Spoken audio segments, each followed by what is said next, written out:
preview.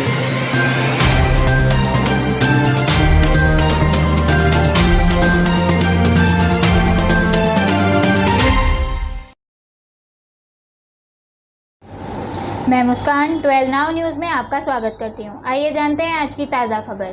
फिर आमने सामने आया भारत और चीन, क्या किसी बड़े खतरे होने की संभावना?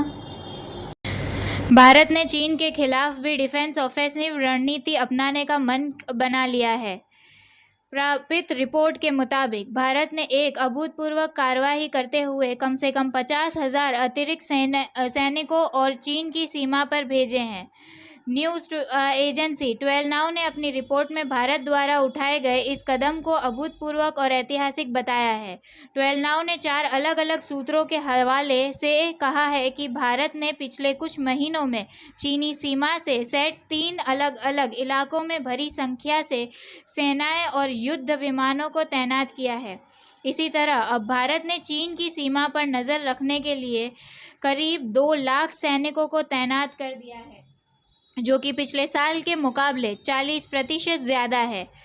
भारतीय सेना और प्रधानमंत्री कार्यालय में से किसी को प्रवक्ता ने इस संबंध में पूछे गए सवालों पर कई प्रतिक्रियाएं नहीं दी है। वही जानकारी को माना है कि भारत द्वारा उठाए गए यह अभूतपूर्व कदम किसी बड़े खतरे की घंटी है। गौरतलब है कि भारत और चीन के बीच वर्ष 1962 और 1967 में 2 युद्ध हो चुके हैं।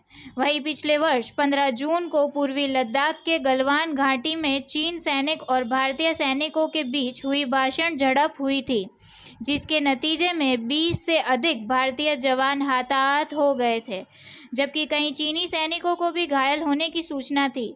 तब से इन दोनों देशों के बीच तनाव की स्थिति बनी हुई है। बीच में से ऐसा महसूस हो रहा था कि अब स्थिति सामान्य हो रही है, लेकिन अचानक से भारत चीन सीमा पर बढ़ते तनाव और तेजी होते समय गतिविधियों ने पूरी दुनिया का ध्यान को अपनी तरफ खींच लिया है।